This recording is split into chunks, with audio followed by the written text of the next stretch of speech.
Look at this photograph. Carefully. A formal family portrait taken in 1879 in the small town of Blackwood, Massachusetts. You're seeing what appears to be a completely ordinary image from the late Victorian era. A family of 6 arranged in the typical hierarchical composition of the period. The father stands rigid at the back, his hand resting on an ornate chair. The mother sits with perfect posture, her dark dress spreading across her lap like a pool of ink. For children arranged by height and age, their faces bearing that characteristic solemnity that lengthy exposure times demanded from 19th century photography subjects. This image hangs in the archives of the Blackwood Historical Society. It has hung there for nearly a century and a half. Thousands of visitors have walked past it without a second glance. But look closer at the child standing second from the left. The girl who appears to be perhaps 8 or 9 years old. The one with her hand resting on her younger brother's shoulder. Study her face, because according to every piece of documentation that exists, according to death certificates and burial records and testimony from multiple witnesses, according to the careful records kept by Dr. Samuel Hendricks himself, that child had been dead for exactly 2 years, 3 months, and 17 days when this photograph was taken. Her name was Margaret Catherine Ashford, and this is her story. If this story left you unsettled and wanting more, subscribe now so you don't miss our next investigation into the impossible. And let us know in the comments, where are you watching from? To understand what you're seeing in this photograph, we need to go back to 1872. Blackwood, Massachusetts was a prosperous mill town in those years, situated along the winding path of the Merrimack River. The Ashford family had lived there for 3 generations. Jonathan Ashford owned the largest textile mill in the county, employing nearly 200 workers at the height of production. His wife, Elizabeth, came from Old Boston money, the daughter of a shipping magnate whose vessels had made fortunes in the China trade. They had built their home on Prospect Hill, a 3-story Georgian manor with 12 rooms, a wraparound porch, and extensive gardens that required the attention of 3 full-time groundskeepers. The Ashfords were not merely wealthy. They were the foundation of Blackwood society. Elizabeth served on the boards of 4 charitable organizations.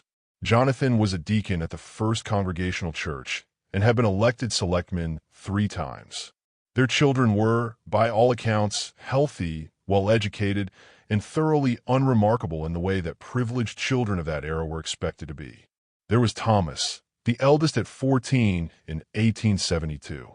Then Margaret, age 6. Then the twins, William and Catherine, who had just turned 4. And finally, the baby, Samuel, barely 2 years old. The household staff consisted of 8 people. A cook, 2 housemaids, a laundress, a governess for the children, a coachman, and 2 general laborers who maintained the property. Every one of these individuals would later be interviewed extensively. Every one of them would tell the same story, with the kind of consistency that makes historical testimony either completely reliable or the product of careful coordination. Margaret Catherine Ashford was described repeatedly as a gentle child, quieter than her siblings, more likely to be found reading in the library than playing in the gardens. The governess, Miss Adelaide Porter, noted in her private diary that Margaret had an unusual facility with languages and had begun teaching herself French from books in her father's study. This detail matters. Remember it. Life in the Ashford household followed the rhythms of Victorian propriety with mechanical precision. Breakfast at 7. Lessons for the children from 8 until noon. Lunch, then outdoor recreation, weather permitting. Afternoon studies. Dinner at 6, with the entire family present unless business called Jonathan away. Evening prayers at 8.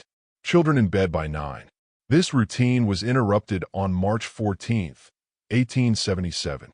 It began, as these things often did in that era, with a fever. Margaret complained of feeling unwell after breakfast. Nothing alarming initially. Childhood illnesses were common enough. Elizabeth had her daughter brought to her room, gave her some willow bark tea, and expected the fever to break by evening. It did not break. Dr. Samuel Hendricks was summoned the following morning. His case notes, preserved in the archives of the Massachusetts Medical Society, provide a detailed account of what followed. Margaret's temperature was recorded as 103.7 degrees Fahrenheit. She complained of severe headache, sensitivity to light, and pain in her joints. Her appetite had vanished completely. Dr. Hendricks noted what he called a notable lethargy, a heaviness in her responses that concerned him more than the fever itself.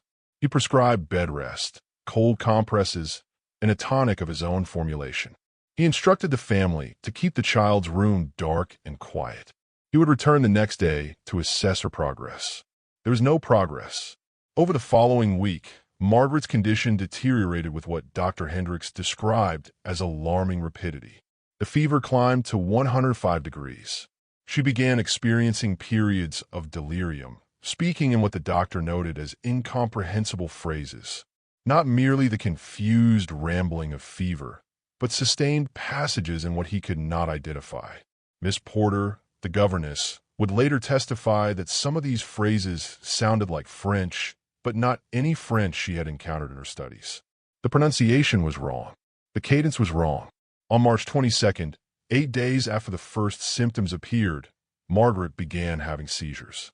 Dr. Hendricks recorded 3 separate episodes in his notes, each lasting between 2 and 4 minutes. During these seizures, witnesses reported that the child's eyes would roll back, her body would go rigid, and she would speak again in that strange, unidentifiable language. The doctor consulted with colleagues in Boston. Letters were exchanged by express post. Several physicians made the journey to Blackwood to examine the girl.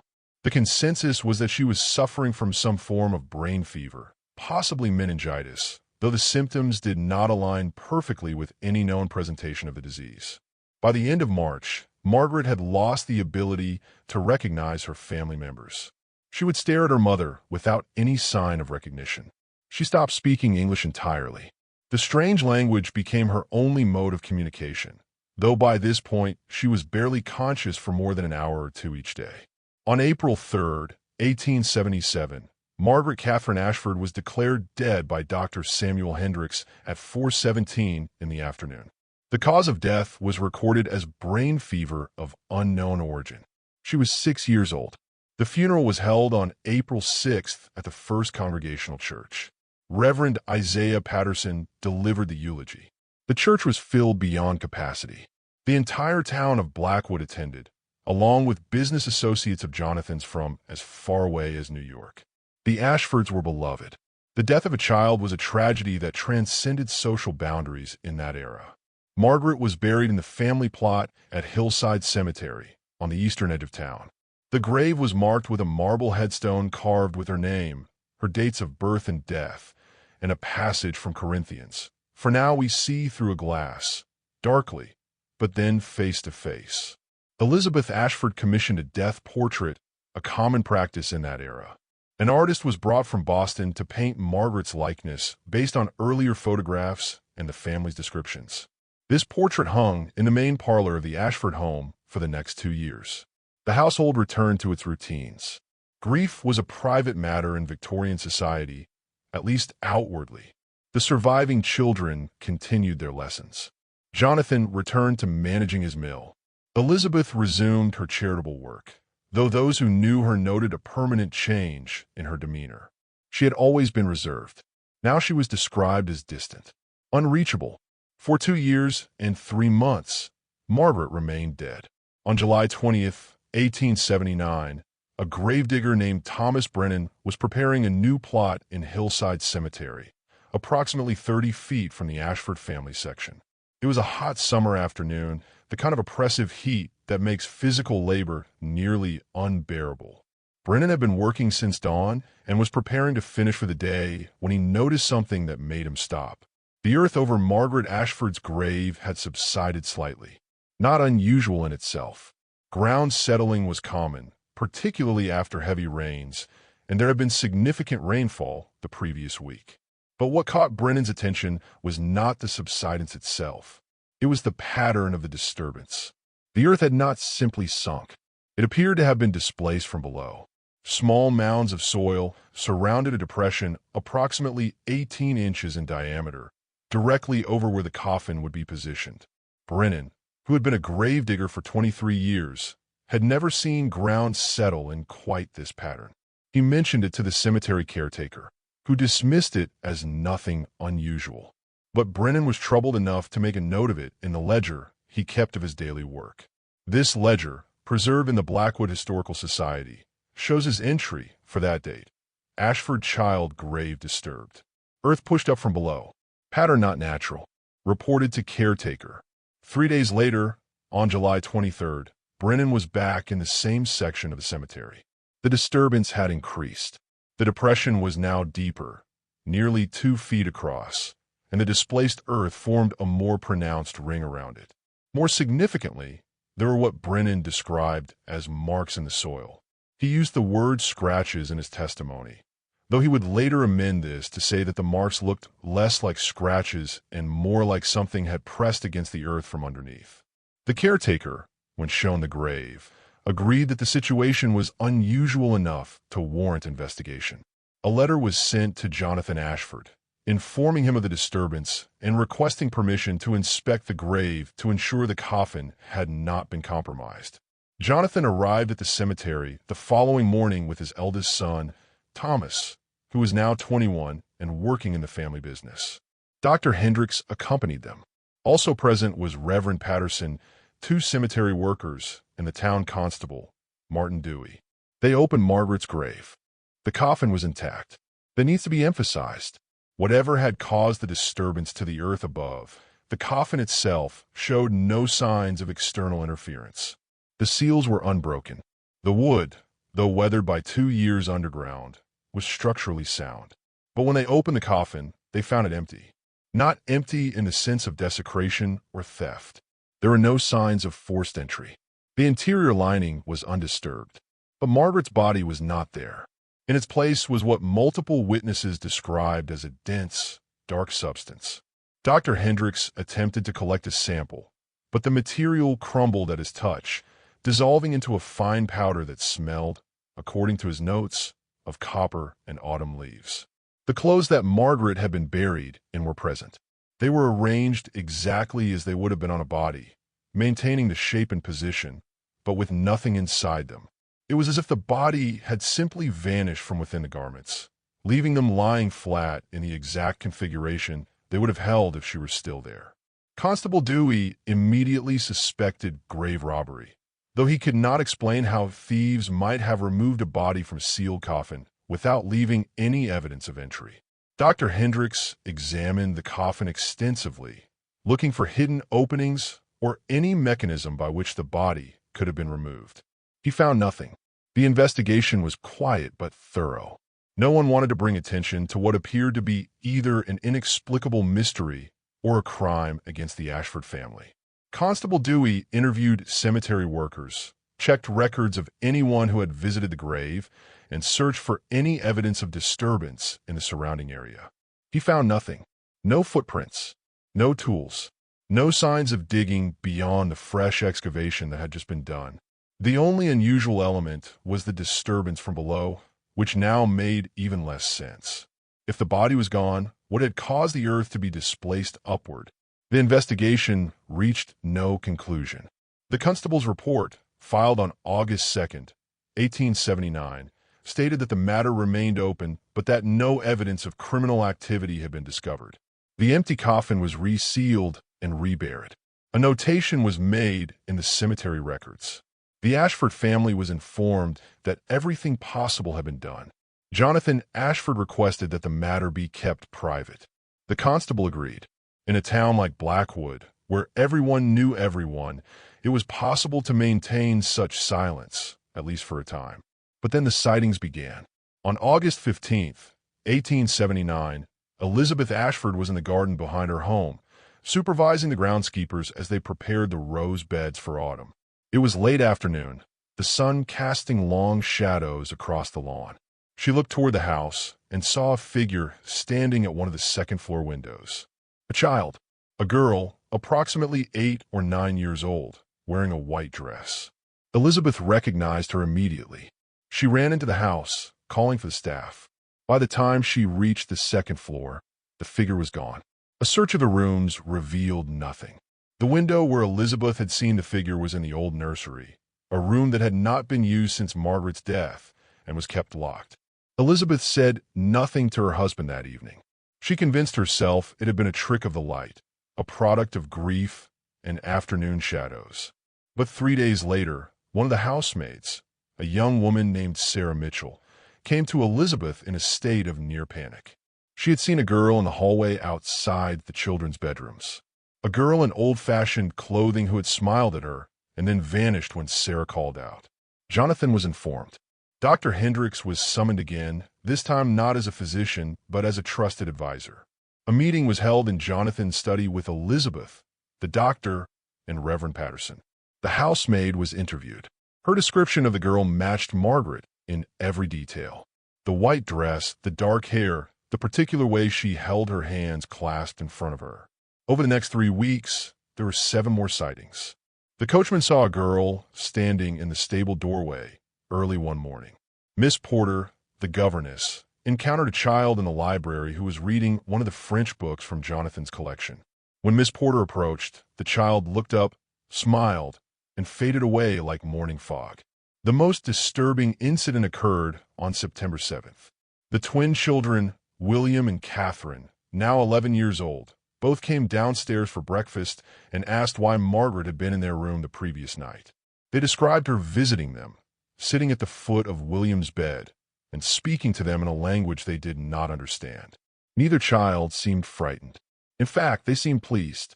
They had missed their sister. Jonathan Ashford, a rational man who had built his fortune on careful accounting and practical decision-making, found himself facing something that defied all reason. He did what men of his position and era often did when confronted with the inexplicable. He consulted experts.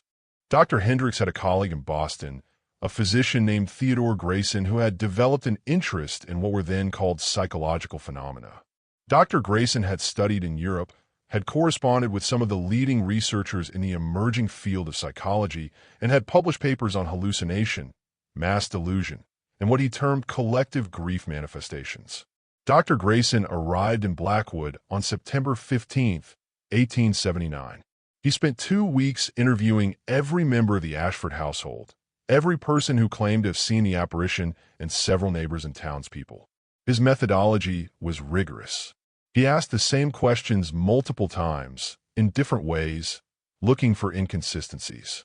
He examined the locations where sightings had occurred, searching for rational explanations. Mirrors that might create reflections. Windows positioned to cast unusual shadows. Architectural features that might produce optical illusions. His findings, documented in a 37-page report that still exists in the archives of Massachusetts General Hospital, were inconclusive. He could find no evidence of deliberate fraud. The witnesses genuinely believed they had seen what they reported, but he also could not confirm that what they saw was anything more than the product of suggestion and shared grief. Then, on September 29th, Dr. Grayson himself saw her. He was alone in the Ashford Library, reviewing his notes late in the evening. The household had retired. He was working by lamplight, completely sober and, by his own account, in a state of complete rational clarity. He looked up from his papers and saw a young girl standing near the bookshelves. She was perhaps 8 feet away from him.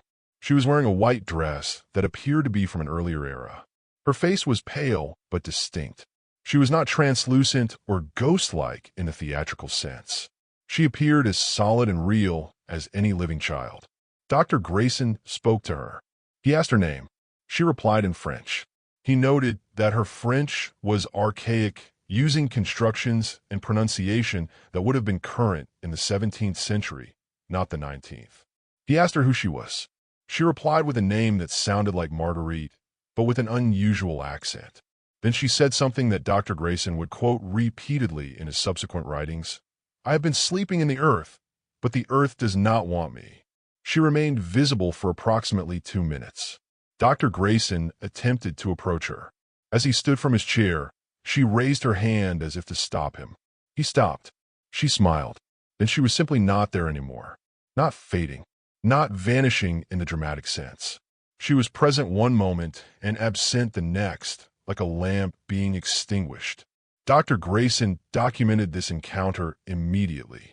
His hands were shaking as he wrote, he admitted later. But he wrote down every detail he could recall, every word, every gesture, every aspect of her appearance. This documentation changed everything, because now there was testimony from a credentialed physician, a man trained in observation, a skeptic who had come to Blackwood specifically to debunk these sightings. And he had not only seen the apparition, he had conversed with her, and she had given him information that seemed to suggest an identity that was not Margaret Ashford. On October 12, 1879, Jonathan Ashford made a decision that appears bizarre by modern standards, but made a certain kind of sense within the context of Victorian spiritualism and the era's complicated relationship with death and photography. He arranged for a family portrait to be taken. Photography had evolved significantly by 1879. The daguerreotype process of earlier decades had given way to the wet collodion process, which allowed for shorter exposure times and sharper images. Professional photographers traveled from town to town, setting up temporary studios in homes or public buildings. A photographer named Elias Whitmore arrived in Blackwood on October 14th. He had been contracted to create a formal family portrait of the Ashfords. He brought with him a large-format camera, glass plates, chemical solutions for development, and elaborate lighting equipment. He set up in the Ashfords' parlor, arranging chairs and posing family members according to the conventions of the time. The session took place on October 16th. Present were Jonathan and Elizabeth, their 4 living children, Thomas, William, Catherine, and Samuel, and Miss Porter, the governess. Also present, though not seated for the portrait, were Dr. Hendricks, Dr. Grayson, and Reverend Patterson. They were there as witnesses to what Jonathan hoped would occur. The family was arranged. The lighting was adjusted. Elias Whitmore prepared his camera and his glass plates. Then, according to multiple witness accounts, something extraordinary happened. A child appeared among the family group, a girl of approximately 8 or 9 years, wearing a white dress. She positioned herself between William and Catherine, placing her hand on her younger brother's shoulder. She looked directly at the camera. She remained completely still, as required by the lengthy exposure time. Elias Whitmore, who had not been told about the sightings or the purpose of this particular session, saw her. He adjusted his equipment to account for the additional figure. He proceeded with the exposure as if nothing unusual were occurring. The process took approximately 3 minutes, during which time everyone remained motionless, including the unexpected child. When the exposure was complete and Whitmore emerged from beneath his focusing cloth, he asked who the additional girl was. Jonathan told him she was their daughter Margaret. Whitmore made a note of this for his records. He packed his equipment and left the Ashford home, promising to return with the developed plates in 3 days. The child had disappeared the moment the exposure was complete. Elias Whitmore returned on October 19th with the developed photograph. The image you're seeing now, the image that has puzzled researchers for nearly a century and a half. The photograph shows exactly what everyone present reported seeing. 6 family members. Father standing at the back. Mother seated in the center. 4 children arranged by age and height. And among them, positioned between William and Catherine, is Margaret Catherine Ashford, or something that appears exactly like her. The image is clear. Unlike many spirit photographs of that era, which showed obvious double exposures or suspicious fog-like shapes, this photograph presents a solid, distinct figure. Her features are as sharp as any other family members. Her hand rests naturally on her brother's shoulder. Her dress shows texture and shadow consistent with the lighting of the scene. She is, by every technical measure, present in that room when the photograph was taken. Elias Whitmore was interviewed extensively after the photograph was revealed. He insisted he had performed no tricks, no double exposures, no manipulation of the plates. The glass negative, which still exists, shows no evidence of tampering. Photography experts who have examined it over the decades have found no indication of fraud. But here's what makes this photograph impossible. Margaret Ashford had been dead for 2 years, 3 months, and 17 days when this image was captured. Her body was buried in Hillside Cemetery. Or at least, her grave was there, even if her body had mysteriously vanished. The child in this photograph should not exist. Dr. Grayson took the photograph back to Boston. He showed it to colleagues at Massachusetts General Hospital, to professors at Harvard, to anyone with expertise in photography, psychology, or the emerging field of paranormal research. The reactions ranged from fascination to dismissal, but no one could explain how the image had been created if Elias Whitmore was telling the truth about his process. A spiritualist society in Boston requested permission to study the photograph. Jonathan Ashford refused. He had no interest in spiritualism or public spectacle. He wanted answers, not exhibitions. The photograph was examined by 3 independent photography experts. All confirmed that it showed no signs of obvious manipulation. The lighting was consistent across all figures. The shadows fell naturally. The depth of field was uniform. If this was a hoax, it was executed with a level of technical sophistication that was far beyond the capabilities of even the most skilled photographers of that era. But the more disturbing analysis came from Dr. Grayson himself. He had made careful notes about the child he had seen in the library. He had described her face in detail, noting the shape of her eyes, the set of her mouth, the way her hair fell across her forehead. When he compared his notes to the figure in the photograph, he found a troubling discrepancy. They did not match. The child in the photograph looked like Margaret Ashford as she had appeared at age 6, shortly before her death. The child Dr. Grayson had seen in the library looked similar but older. Not 6, but perhaps 8 or 9. And there were subtle differences in her features. The proportions were wrong, as if someone had taken Margaret's face and aged it, but not quite correctly. Dr. Grayson conducted a detailed study of the other sightings. He asked each witness to describe the child's appearance as precisely as possible. What he discovered was a pattern. The figure seen by different people at different times had appeared at different ages. Sometimes she looked 6, sometimes 8. Once, according to the coachman, she appeared to be nearly 11 years old. It was as if whatever was appearing was not Margaret herself, but something that was learning to be Margaret, trying on her identity, experimenting with her appearance, aging through time periods that Margaret had never lived. The appearances continued through the autumn of 1879, but with decreasing frequency. By November, only 1 or 2 sightings were reported each week. By December, they had stopped entirely. The last confirmed sighting occurred on December 23rd. Elizabeth Ashford was in her bedroom, preparing for the evening. She looked in her mirror and saw a girl standing behind her. The girl was older now, perhaps 12 or 13. She looked like Margaret might have looked if she had lived, but she also looked like someone else. Her features were Margaret's, but rearranged somehow, as if seen through water or old glass. The girl spoke.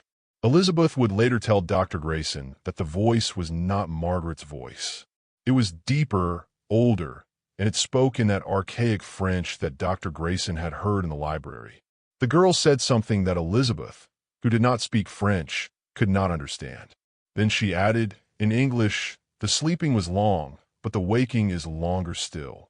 Then she was gone, as she never appeared again.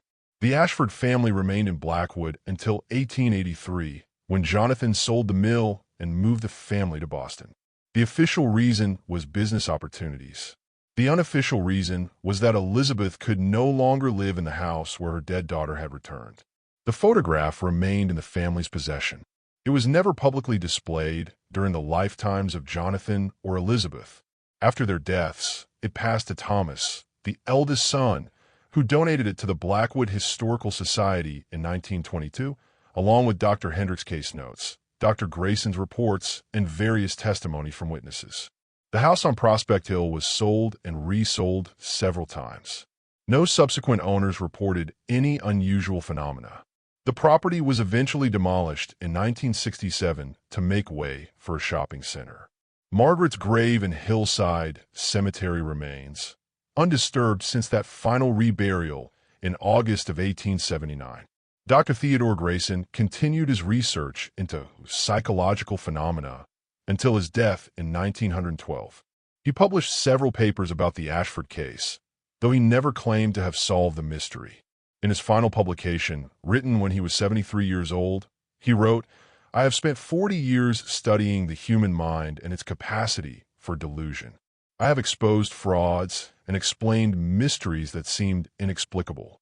But I return again and again to that evening in the library, to that child who spoke to me in dead languages, to that photograph which shows something that should not exist. And I confess, after all these years, I am no closer to understanding what we witnessed than I was on that autumn night in Blackwood." In 1998, researchers from the Massachusetts Institute of Technology's Media Lab were granted permission to analyze the original glass plate negative using modern digital imaging technology. They scanned the plate at extremely high resolution, examined it under various types of light, and subjected it to computer analysis looking for any signs of manipulation. Their findings, published in the Journal of the Society for Photographic Education, confirmed what earlier analysts had concluded. The plate showed no evidence of double exposure, no signs of physical manipulation, no indication that the image had been constructed through any known photographic technique of the 1870s. The researchers noted one peculiarity. The child's figure, when subjected to computer analysis, showed a slight but measurable difference in the pattern of light reflection compared to the other figures in the photograph. It was as if she were lit by a source that did not exist in the room, or as if light interacted with her differently than it interacted with solid matter. They could not explain this discrepancy. They published their data and acknowledged the limitation of their findings. In 2006, a team of linguists for Boston University examined the transcriptions of the French phrases that the apparition had reportedly spoken to Dr. Grayson. Based on his detailed notes, they were able to reconstruct several sentences. Their analysis confirmed Dr. Grayson's assessment. The French was archaic, consistent with the dialect spoken in rural Normandy in the 1600s. More intriguingly, several of the phrases appear to be from a medieval prayer text, a mourning ritual that had been specific to a small sect of French Catholics and had fallen out of use by 1700. How would a 6-year-old girl from Massachusetts in 1877, who had only just begun teaching herself modern French from books, speak in a dialect that had been dead for nearly 2 centuries? The researchers offered no explanation. Over the decades, various theories have been proposed to explain the Ashford case. The main theories fall into several categories, none of them entirely satisfactory. The first is fraud. The photograph was faked, the witnesses were conspirators, the entire thing was an elaborate hoax. But this theory struggles to explain why. The Ashford family gained nothing from this. They kept the matter private, refusing all attempts to publicize it. They never sought money or attention.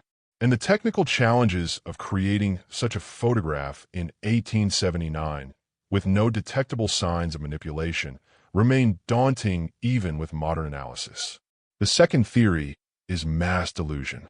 The family, traumatized by Margaret's death, collectively hallucinated her return. The photographer, influenced by suggestion, believed he saw her during the portrait session. But this theory requires an extraordinary level of coordination. Multiple witnesses over months describing consistent details. And it does not explain the photograph itself, which exists as physical evidence independent of testimony. The third theory involves spirit photography, a popular Victorian practice. Many photographers of that era deliberately created ghost images through double exposure or other tricks. But as noted, the Ashford photograph shows none of the telltale signs of these techniques. And spirit photographers were showmen who advertised their abilities. Elias Whitmore was a conventional portrait photographer who never claimed any supernatural skill. The fourth theory, proposed more recently, involves what some researchers call psychic photography or thoughtography. The idea is that intense grief and desire could somehow imprint images directly onto photographic plates without the need for a physical subject. This theory remains controversial and unsupported by any reproducible scientific evidence. It belongs more to speculation than to explanation. The fifth theory, and perhaps the most disturbing, is that something returned in Margaret's place. Not Margaret herself, but something else. Something that had found her body in the grave, had learned her appearance from studying those who mourned her, and had attempted to resume her existence. The archaic French, the aging appearance, the statement about sleeping in the earth, all suggest an identity that predates Margaret, that wore her like a costume, trying to fit itself into a life that was no longer available. This theory offers no explanation for what such an entity might be or why it would behave in this manner.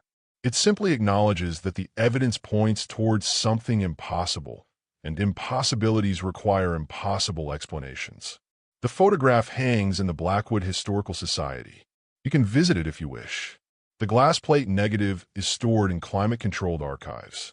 The various testimonies, medical records, and investigative reports are available to researchers, though they require advance permission to access. Margaret's grave in Hillside Cemetery receives occasional visitors, though whether they come to pay respects to a dead child or to investigate a mystery is unclear.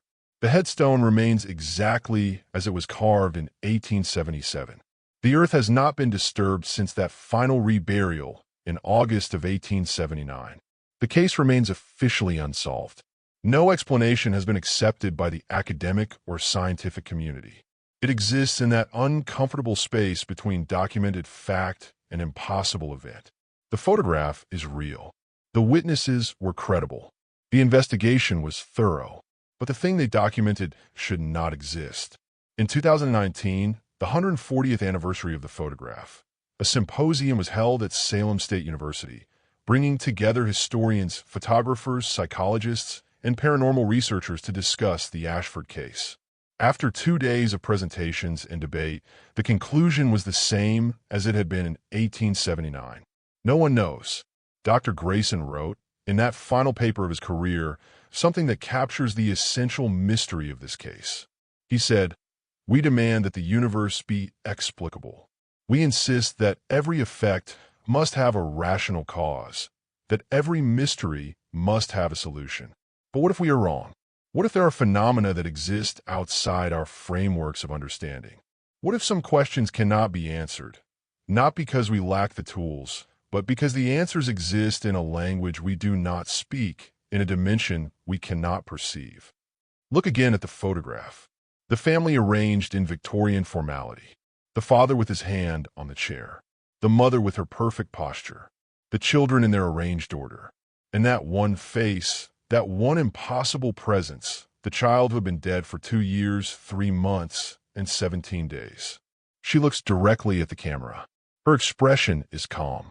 Her hand rests naturally on her brother's shoulder. She is there, documented, preserved in silver and glass. Undeniably present, and undeniably impossible. The photograph does not lie, but it tells a truth we cannot understand. It shows us something that defies every rule we have constructed about life and death, about matter and spirit, about the boundaries between what is and what cannot be. Margaret Catherine Ashford died on April 3rd, 1877. She was buried on April 6th. Her grave was opened on July 24th, 1879, and found to be empty. On October 16th, 1879, she appeared in her family's parlor and sat for a portrait. These are the facts. The documentation exists. The evidence persists. The mystery endures. And somewhere, in the archives of the Blackwood Historical Society, that photograph continues to hang on the wall. Waiting, watching, showing us a face that should not exist, captured forever in a moment that should not have been possible. If you found this case as disturbing and fascinating as we found it to research, stay tuned for more investigations into the darkest corners of documented history. The archives hold more mysteries. The photographs contain more impossible truths, and we will continue to examine them, even when the explanations remain forever out of reach. Because some questions, perhaps, are not meant to be answered. They are meant to remind us that the world is stranger, darker, and more mysterious than our understanding allows. And that sometimes when we look closely at the evidence, we find something looking back.